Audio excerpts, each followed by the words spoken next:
I'm very pleased to have Ignacio Berroa with me this morning from Miami. I'm in New York in Hamilton College, and my name's Monk Rowe. Thanks a lot for joining me. My pleasure. Thank you for having me, Monk. You know, we before our quote film was rolling, I think we have something in common in that Glenn Miller caught our ear in our youth. Is that correct? That is correct. Totally correct. Right. So, musicians talk about, especially in the older vernacular, about paying dues. And it's clear to me you paid some dues simply to get here in the States. But before that, I'm wondering, was there any question about what your livelihood was going to be even before you came to the United States? At what point did you decide, I'm going to be a musician? That was early. That was early during my childhood. I decided that I wanted to be a musician when I was 11 years old. When I was 11 years old, my father came to our apartment with two albums, one by the Nat King Cole Trio, and the second one was the Glenn Miller Orchestra uh, with Gene Krupa on drums. By that time, I was studying the violin because my father used to play the violin, and my mother wanted me to be like my dad. So I started fooling around with the violin and went to the National School of the Arts in Cuba to study violin. But I was never interested. I was never interested on the violin, and was afraid to tell my father because I didn't want to hurt his feelings. My mom passed away when I was 10 years old, and I don't want to betray my mother's memory. But anyway, once I heard Nat King Cole, one day something struck me, and something in my body told me, I love that music. That's the music I like. Did you study Mozart and the European composers on the violin? Oh, well, I didn't get that far, thanks God. But my favorite violin concerto is Tchaikovsky, Mendelssohn. Those are my two favorites. But I didn't get that far. But one thing though, the musical training formation in Cuba for many years, even after I left in 1980, was strictly classical. Everything was about Mozart, Tchaikovsky, Beethoven, Bach. Nothing about Afro-Cuban music or Cuban music in general. So the analogy that occurs to me in the United States about the time you were a teenager would have been rock music. That would have been the popular music for the most part. The jazz had been really popular, but sort of displanted by rock music. So what was the popular music in Cuba like when you were, let's say, 17? Rock music. Why? Even though it was prohibited, we went through a lot of different periods where we were even persecuted for playing American music, including rock or jazz. But I always say that the Cuban musicians and everybody who love American music, we have been lucky that the island of Cuba is just 90 miles away from Key West. So that allowed us to stay informed in many ways, but now we're talking about music, of what was going on here in the United States. So we were attuned with everything that was going on here in the United States when the weather permitted. It was not as easy as a lot of people think, because in order to listen to the radio stations in the United States, you need to have a good short wave radio. You need, the second thing was having a good antenna. We had to do a lot of things in order to keep a good antenna in our roof. Mhm. And the third thing was praying God the weather will be perfect. You know, there's something about that that lasts and makes an impression, I believe, on a young person, that you have to go to those lengths to access something like that, and it makes it really special. Mhm. Say that again. Well, I was turning on my phone. okay, when you have to go to those lengths to, get an antenna working and pray for the weather and have a good radio set, it makes that music all the much more special because it's not easily obtained. Well, it was in my case in particular. I cannot talk about other musicians, but in my case in particular, Monk, the struggles that I went through in order to listen to that music, to study that music, so forth and so on, made it very, very special. Because it was a long struggle about getting your antenna, so forth and so on, and also being careful that your neighbor were not hearing the station that you were listening to, because you were listening to radio station from the United States. And at that time, unfortunately, the political situation in Cuba was that Americans were our enemies.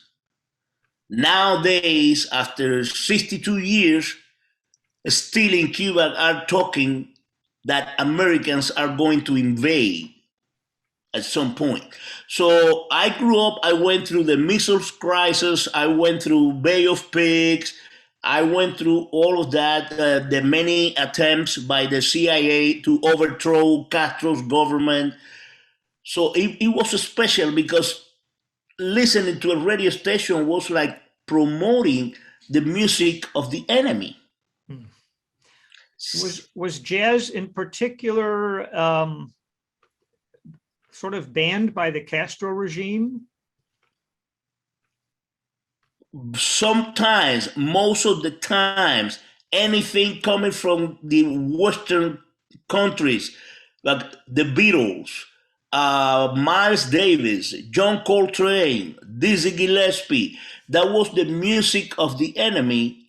And the ideology back then was that the enemy was trying to penetrate our ideology any way possible. So music was one of the ways of to penetrate our socialist ideology. So yes, it was prohibited. Many times it was prohibited to play music. You got in trouble for listening to the music. The only times we were able to play once in a blue moon was when the government wanted to show for some reason that they were open about the music of the United States, just when when it was for their convenience.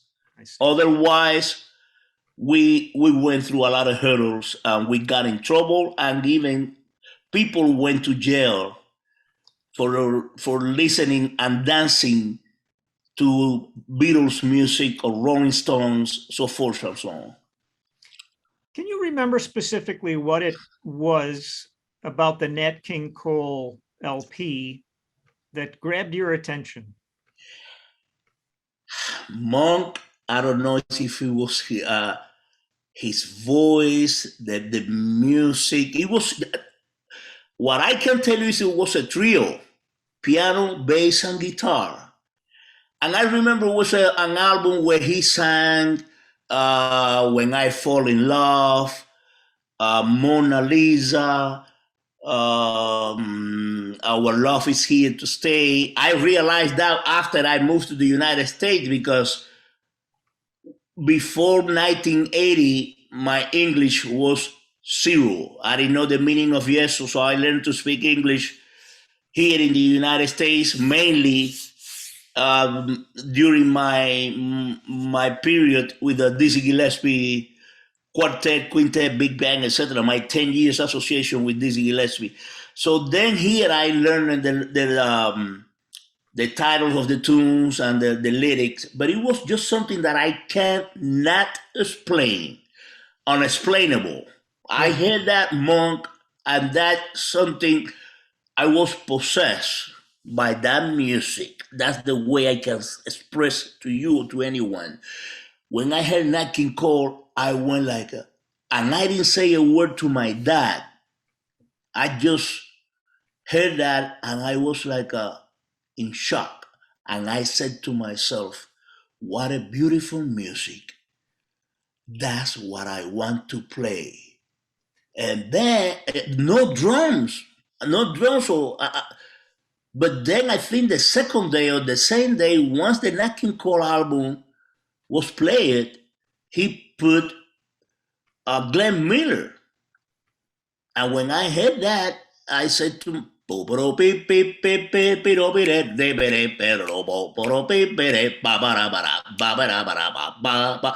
heard that, I said, confirm, that's the music that I want to play. And I just realized that I don't want to study violin. I want to be a drummer. Another big hurdle, because in Cuba, you weren't able to go to a conservatory and study drums. So did you start paying more attention to the percussion end of things with Cuban music? Yes, sir. My father was a violinist. He used to play for the Cuban National Radio Orchestra. So I used to go to the recordings were every day, Monday through Friday afternoons. And my father used to take me with him once I finished my day of school. That was at that time just mornings. My father used to take me because my mom had passed away, so he had no choice at taking me to his recording. And that was the period when I was exposed to, on an everyday basis, to music. The National Radio TV Orchestra at that time, there was a station called CMQ. The orchestra, they used to play different styles of music because they used to record the music for the radio and TV shows. And back in the days, still to that period, the situation with American music and international music was not that heavy, ideologically speaking. I don't know if that word is correct. So I used to listen Cuban music. I used to listen. They used to record Brazilian music, Argentinian music, music from different countries. I also was exposed to Cuban music since I was little because my father used to play the violin at charangas, orchestra formations in Cuba that play Cuban genres like danzón, cha-cha-cha. So my father played with quite a few famous charangas. And when I was little, in my house, my mother always had the radio on. Always. I'm coming from a very poor family where a guy, a musician, had to support a family by doing gigs, and and gigs used to get canceled, so forth and so on. So quite a few times I saw in my house guys coming and taking the TV out of the house because my father couldn't make the payments. Oh, but thanks God, we always had a radio. So my mom, she was a music fanatic, and she had a radio on like a beginning 10, 11 a.m. in the morning. The radio was on, and I was exposed to every type of music, even to classical music. Was your mother a dancer? Did she like to dance? She met my dad. Going to a place, a society, or a popular event, Mhm. and she started following the orchestra where my dad used to play, and that's how they met. I'm glad they met. Yeah, me too. Believe me. So you became a drum set player, and you mentioned earlier when we first started chatting before we were filming that you're not a percussionist like a hand percussionist. So were you a little out of the ordinary as a drum set player before you came to the States in Cuba?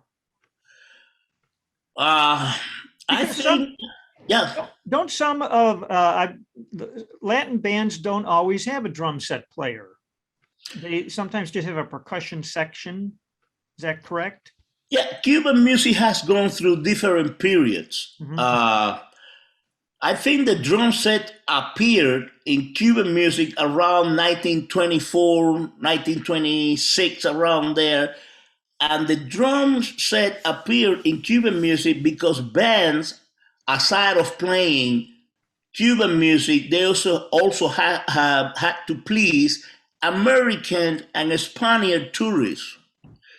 So, in order to play foxtrots, a famous a genre from Spain called paso dobles, Mhm. in order to play that, they needed a drum set. So that's when the drums appeared in Cuban music. That was the beginning. But then later on, I think I may not, I might be wrong. A great Cuban singer, Benny Moré, was the first one who added a drum set or recorded with a drum set.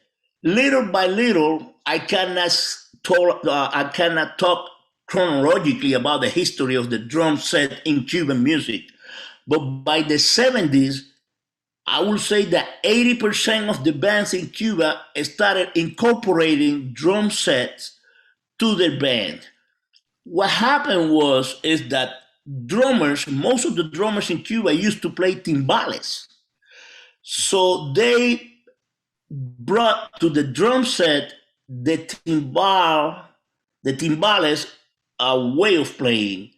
So for Cuban drummers from that era, we didn't use timbales. We just used to take the snare off, and the snare started sounding like timbales, and the approach to the music was like if you were playing timbales, but with three drums and a bass drum. So that's how the drums start getting in and being part of Cuban music. Can you tell me about your first paying gig? My first paying gig was I started playing with, after I finished on the National School of the Art, I stayed there for 3 years. And then I went to the National Conservatory of Havana. And there I met a guy that had a band, like a pop band. But we weren't prosecuted as other bands because our band have something in particular, and it was that we used to play rock music from the Spaniards groups that the Cuban government allowed to be playing on their national radio. The difference is that the lyrics of the tunes that we used to play were in Spanish lyrics. So, but still, the rhythm was rock and roll. But also, I don't remember that any of the lyrics were something like "All you need is love." The Cuban government didn't like that. All you need is love. Obviously, that was against the ideology. because they used to say all you need is communism. Communism is the future, so forth and so on. So we used to play lyrics, and we used Spanish lyrics, and we used to play private parties. So in one of those, the first time I played a private party with that band, I got paid. I don't know if it was 12 Cuban pesos. I think 15 was the most that we used to get paid for playing private parties. Okay. So that was my first paying gig. All right. I never In forget the Cuba. first paying gig. I made $4 on my first paying gig. Wow. Yeah. Wow. Well, yeah. I beat you because once I arrived to New York, I did a $3 gig. Right. $3 gig. That all I'm gonna go to my grave regretting that I didn't save those $3 and frame them. Yes. But I made a $3 gig in New York once that represented me at the end quite a few dollars. All right. So leading up to the Mariel boat lift, was there a period of a number of years where you started to think, I really am unhappy here. I have to I want to pursue this music career, but it's not going to happen here. I mean, what was your motivation to come to the States in such a manner that you did? I always, Monk, since I started using my mind, and also I have to say that my dad, who was a huge Fidel Castro fan, up to the point that my father fought on Bay of Pigs, defending the Cuban. In 1965, he broke ties with the revolution. He started seeing that Castro's promises that that everything was like a lie. He thought that Castro was a liar, that he was not doing what he promised from the beginning. So he broke ties with the revolution and started expressing his hopes with the Cuban government. And that, in a sense, helped me out to turn in a different direction.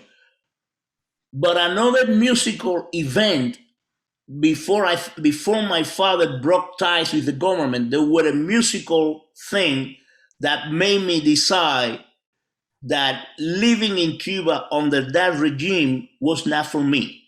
And it was when I started seeing that young people, the youth in Cuba that used to like the Beatles and the Rolling Stones, started to be prosecuted, and that we were at parties listening and dancing to the Beatles with no drugs, a small amount of alcohol. We were just 14, 15, 16, 17 young guys. And we were dancing through with the music. All you need is love, baby. And the police will appear and stop the party, and then one of the guys might start an argument with the policeman, and then that guy was taken to jail. Then later they started taking a bunch of people to jail and starting cutting their hairs and cutting their tie pants. And I remember I told my father, if this revolution is afraid of 4 guys with long hair, 3 guitars and a drum, this thing is not solid. So that was the beginning. So to make long story short, since I would say 12 or 13 years old, I wanted to leave that place. I knew that Cuba was not for me. And the other thing, Cuba was not for me because one of the things I have never been able to incorporate into my personality, into my life, is something very needed in life for some people, which is hypocrisy. I cannot be hypocrite. I cannot demonstrate to you, oh yeah, long live Fidel, oh yeah, it's communism. And then when I get a chance, defect. I always was straightforward. I always expressed what I didn't like. And that got me into a lot of trouble. I have got me along the way because then I grew up. Right now I'm 68 years old, and I have found through life that in numerous occasions, telling the truth got you consequences. Mm-hmm. But in the case of Cuba, yes, since I was like 13 years old, I wanted to leave, but I didn't have the opportunity of doing so. Did you manage to evade any arrests or, trouble with the authorities yourself? I was never, because I knew I was never argue if I was at a party and the police arrived, the first thing I would do was to tell my friends, let's go. Because I learned from the early days that you don't argue with police. You don't argue with them. And I saw a lot of my friends being taken to the station because they were rebels. And as I said, they used to cut their hair, cut their tight pants, and the argument could escalate at the police station, and that could have and ended up many times in people serving 1 or 2 years in jail. So when this opportunity came, if I understand the boat lift, there was a short window where Castro allowed quite a number of people to leave. How did you qualify for that? I didn't qualify. I escaped. Meaning there was so much confusion. That was an event that surprised Castro. It really did. And the events, the Mariel events were happening because before at the Peruvian embassy in Havana, a group of people took a bus and slammed the bus into the Peruvian embassy. All the embassies in Cuba that granted, let's say, embassy from capitalist countries, all of them had guards. Guards. People weren't allowed, you were not allowed to not even walk for an embassy. I remember I was dating a lady that at the end became my wife in Cuba, and she used to live 2 blocks away from the Argentinian consulate or embassy. And I used to pick her up, and we were going down the street, and we were young, so we were like talking and kissing and holding hands, not realizing that we were about to walk through the street where the embassy was at. And we were coming and talking, and the next thing we would hear was a whistle. It was one of the guard signaling us to go to the sidewalk. You weren't even allowed to walk through the middle of the street. In the middle of the street, that was a not walking zone. So every embassy had guards. So these guys both against the Peruvian embassy. They had a change of crossfire because the Cuban government claimed that those guys had guns. That was never proven. There is a crossfire, and one of the guards is killed, got killed. Castro asked the Peruvian embassy to surrender, to give those people back to him, and the Peruvian ambassador told him, this guy has asked for political asylum, and my country grants belief on political asylum, and I'm not going to give the guy back to you. Those guys are going to Peru. And then he said, well, I'm not going to allow them to go to Peru. He got into in a feud with the ambassador, and then he got mad. He was a very strong guy.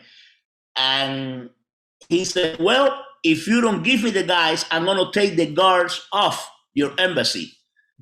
And the ambassador said, we need no guards. It is you who have guards in our embassy to prevent people coming here to ask for political asylum. He took the guard off, and in less than 24 hours, Monk, 10,000 people walked into the house. The embassy was like a huge house, like one of those houses in Connecticut, upstate New York, upper class people. That was the embassy. Now, can you imagine 10,000 people in your front yard or around your houses, jumping the fences, and that in 24 hours you have 10,000 people? So they have to close the streets, so forth and so on. He got mad, and that's what he said. It seems like there are a group of people in this country that don't want to be here. They don't like the revolution. So I'm going to habilitate this port for everyone. He said that very clear. Everyone who wants to leave the island, do so. So immediately the families here in Miami started taking renting boats and going to Cuba to get their families. That's how, in that confusion, I was in a serious political trouble in Cuba for being a big mouth. And I called my family in New York. I had family in New York, and one of my family went down to Cuba to pick me up. So among that confusion, because then Castro realized that professionals were leaving the island, doctors, engineers, so forth and so on. So in order for him to take the attention away from that, he started sending prisoners, people that were suffering from dementia. He started, because to make look like every Cuban that wanted to leave the island was a low-class person. I see. Well, but anyway, in that confusion, I escaped. I left. They didn't realize who I was, and I was lucky. I was super lucky, and I left the island. And you arrived in the United States, and within a year, you're playing with Dizzy Gillespie. Wow. Not bad. Not bad at all. But I have been, I have gone through, I'll tell you something, Monk. The passing of my mother was a big blow in my life because she died suddenly from a childbirth. She had a heart attack, and bye. I saw my mom today, and the next day I saw her in a casket at a funeral home. And I thought that after that, my life would have been terrible, and I had some bad rights. But in the other hand, I have been blessed. I have been blessed because the way I have been able to, the musical career that I have had, the way all the events happen and one unfold, it is like a movie. So sometimes I don't take it for granted. I have been in this country for 41 years. And there is not a day that goes by that I don't say to myself, Ignacio, wow.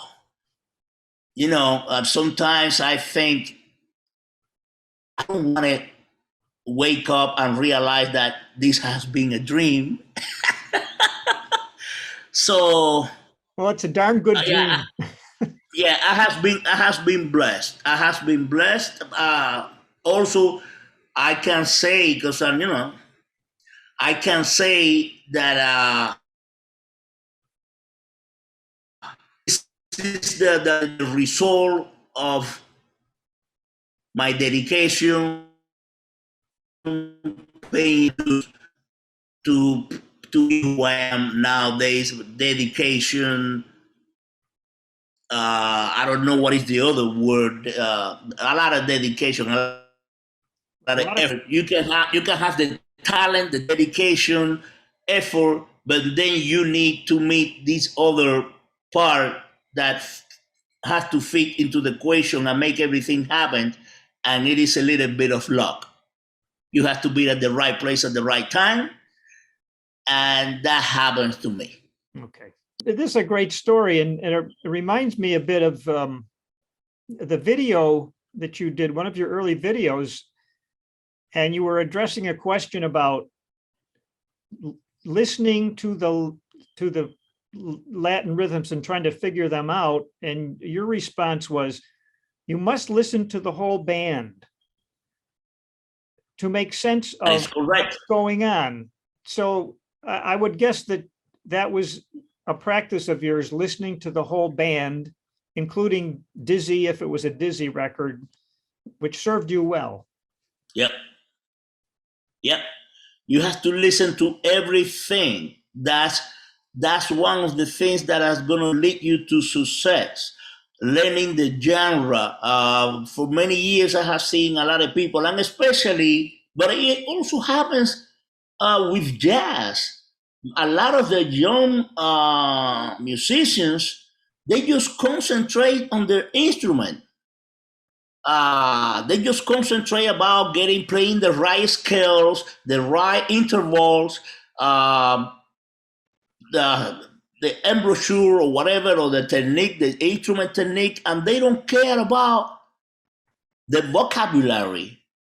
How? Why is this happening? What the drummer is doing? Why the bass player? You have to learn how to comp, so forth and so on, because some people, some musicians who, in my opinion, cannot play certain type of music, they call that as a rules. Oh, because yeah, the rules, they're not rules. It is a vocabulary. It's something that you need to learn, and even you can expand the vocabulary, take the vocabulary to a different level. But there is a foundation that, in my opinion, if you know that foundation, if you study, if you learn that, it's going to allow you to take that music to a different level. Mhm. It is a vocabulary. It is a vocabulary that you need to learn. And that vocabulary cannot be taught with this accent that I'm talking to you now, the accent that my English has. That vocabulary, you have to find the right accent and you have to do your homework. You have to do it. Because when you're going to play that music, it's the same thing that I has always been talking about, the so-called Latin music. You need to learn that. Deserve respect, that that it has evolved style of music or genres. I don't know if how it's correct, if genre or style of music. So forgive me. That's something that you have to dedicate your time and learn. It's not like you learn two patterns, two Afro-Cuban, or as everybody call, two Latin patterns, and you are an expert and you can play that music. It's not like that. Mhm. There is something to be learned. So that's my opinion. Okay. And that's something that I have been saying for years.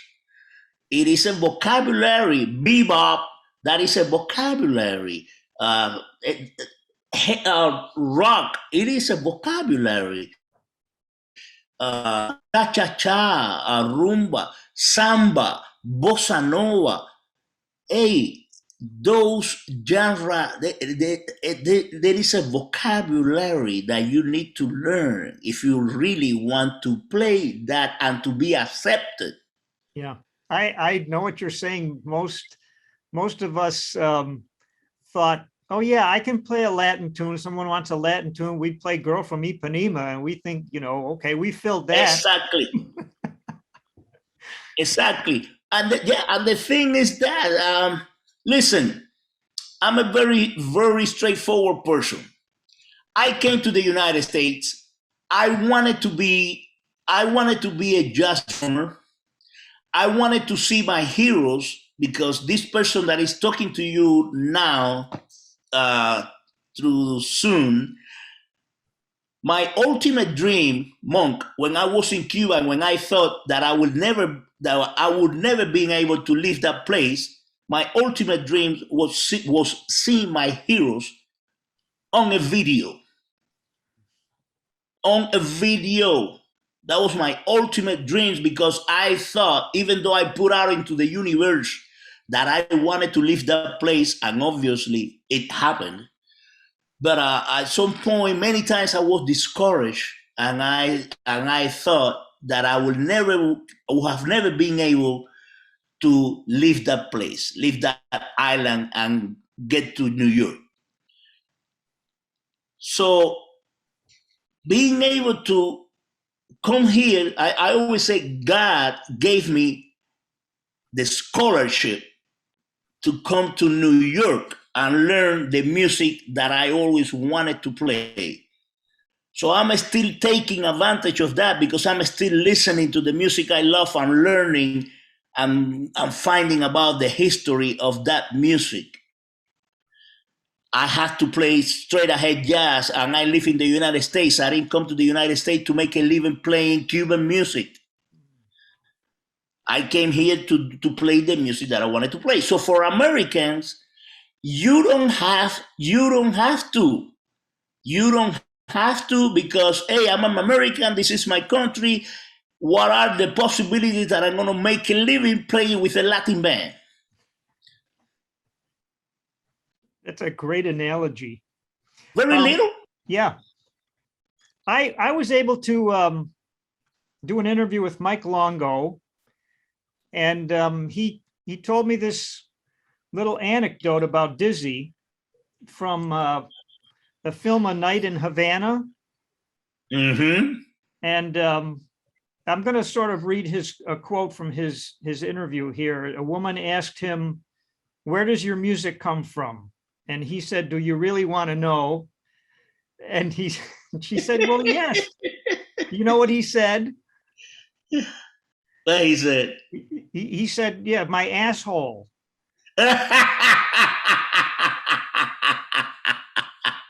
That's why they call him Dizzy. So then Mike went on to say that this actually has a name, the Kundalini energy, like an ultimate life force, that there's actually a philosophy about this energy that's stored in the base of your spine. And if you operate correctly, it will go to your head and allow you to do certain things. So I wonder if you had a comment on that. No, I don't know because we never talk about that. I remember him saying when the student asked him what was the first thing, how he was able to play those high notes. He used to say the first thing that you have to do is you have to tighten your asshole. That was the first thing that he would say. So that answer that he gave to that lady in Cuba, we never talk about that theory. Okay. We never talk about that. Talking about music between musicians, I find fascinating because usually if I ask the question of some performing musicians, do you all talk about what you're going to do, or do you talk after you're done And most of them say not really, that it happens on the bandstand. So I wonder if Dizzy Gillespie talked to you about what he wanted. Oh yes. Oh Okay. yes. Yes. DC was famous for being a pain in the neck for drummers, especially for drummers. Uh, and yes, he wanted to hear certain things in particular. Like for example, Dizzy was not too keen, or he didn't like at all playing the cymbal behind him, like let's say in a motor way of playing it. He didn't like that thing that moving the straight ahead poles playing around. Like he wanted to hear ding, ding, get in, ding, get in. He was not too keen about ding, ding, get in, ding, get in, get in, ding, get in, get in, ding, ding, that type of thing. He always say to me, Ignacio, behind me, you play ding, ding, get in, ding, get in. Behind is Sam Rivers with the tenor player, and behind Ed Cherry, the guitar, you play whatever you want. But behind me, I want to, every drummer that went through that band had that famous 22 Chinese cymbal with rivets. That was the sound he liked to hear when he played.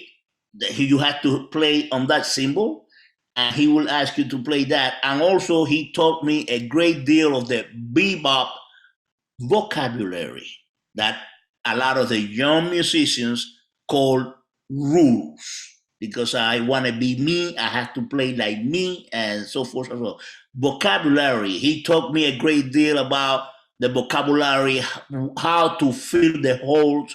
When he was playing, he would play a phrase, and then filling when he was grasping for air.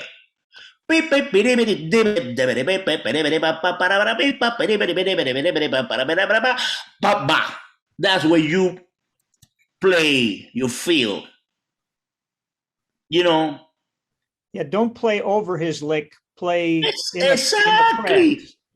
Exactly. While he's playing, you can be complimenting very soft, and underneath on the ground, but not competing with him. Then when the solo is grasped for air, that's the moment where you should play your fills.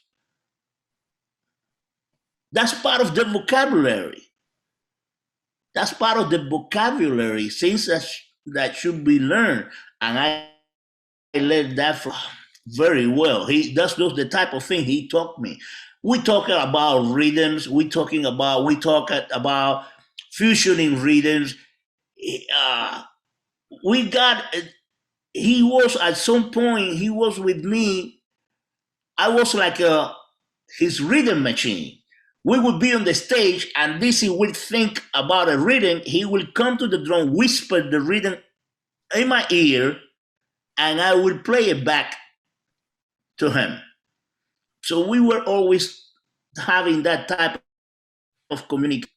But yeah, he was demanding. He was very demanding. Like other band leaders, he also was demanding about the type of chords he wanted to hear for while he was improvising.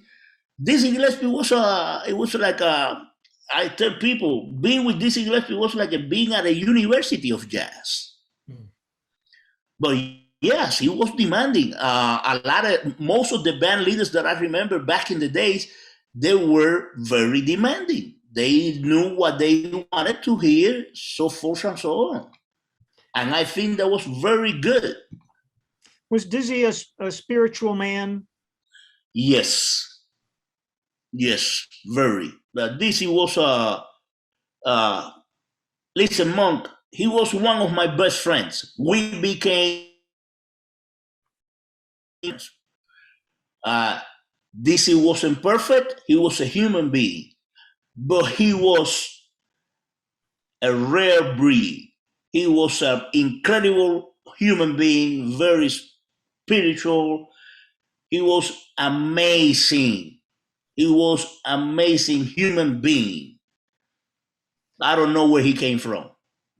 Yeah, I don't know where he. Okay. it's telling that you say that because going back to Mike Longo, he said he was the most amazing human being I ever met, and he was aware of the divinity in Dizzy. He felt that there was something Yes, divine sir. about him. Yes, sir. Yes, sir. This was amazing. I'm proud. And I said this, listen, he was a human being. I had arguments with him. And we were so close that sometimes if he would do something that I thought it was incorrect, I would tell him. And he would listen to me. And he would say, yeah, you're right. You're right. So, but he was from a different place. This Gillespie was incredible. So there is not a day that goes by that I don't think about him. Hmm. And I'm proud to say that the other day I was doing an interview. I was telling someone that now speaking about me, I told the person, how many drummers in the world can say that they were Dizzy Gillespie drummer? But how many of them or how many musicians can say they were Dizzy Gillespie's friend? We were friends, close, very close, very close. That's terrific. And the first gig with Dizzy, you just before you told that story, you had said, with all the other things, you need a little bit of luck, and I think you had it. Oh yes, oh yes. Could you imagine?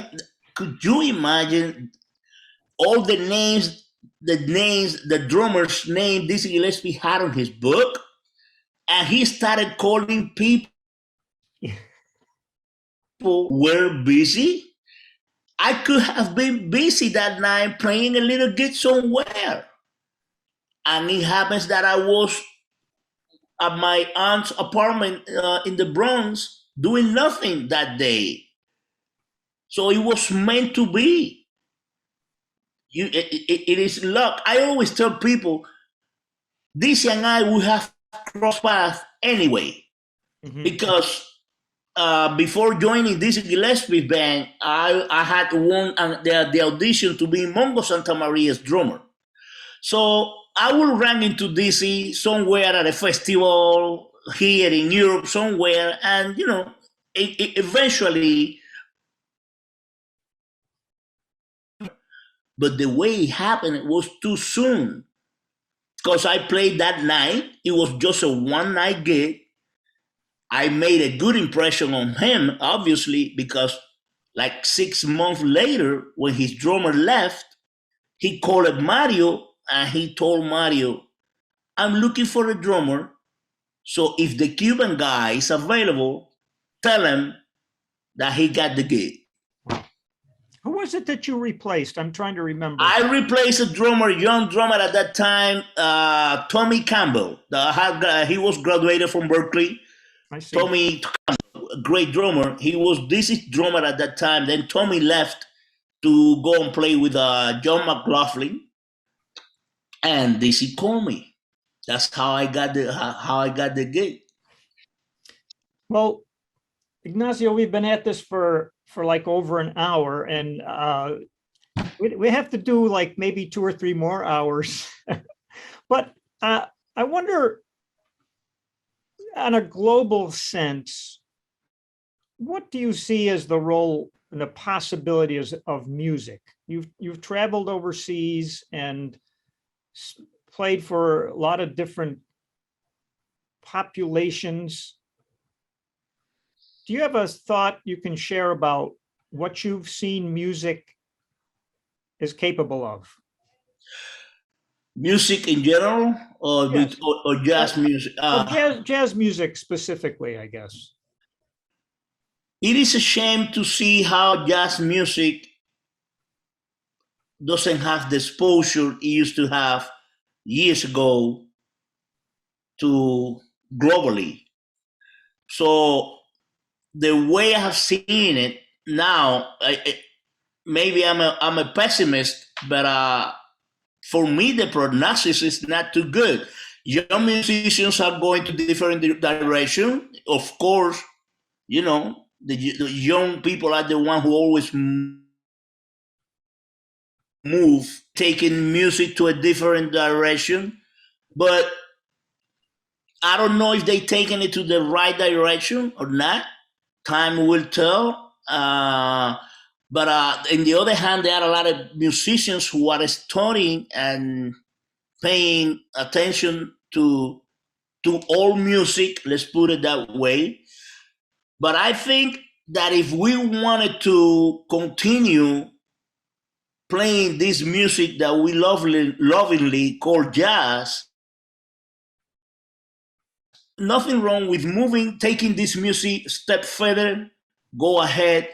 But we need, especially the young people, the young musicians, to me, it is imperative to learn about the history, to learn about the past, what our heroes they did. We need to learn that. We need to learn the foundation in order to move the wheel to a different place. Dizzy Gillespie, this is not me. Dizzy Gillespie said this many years ago.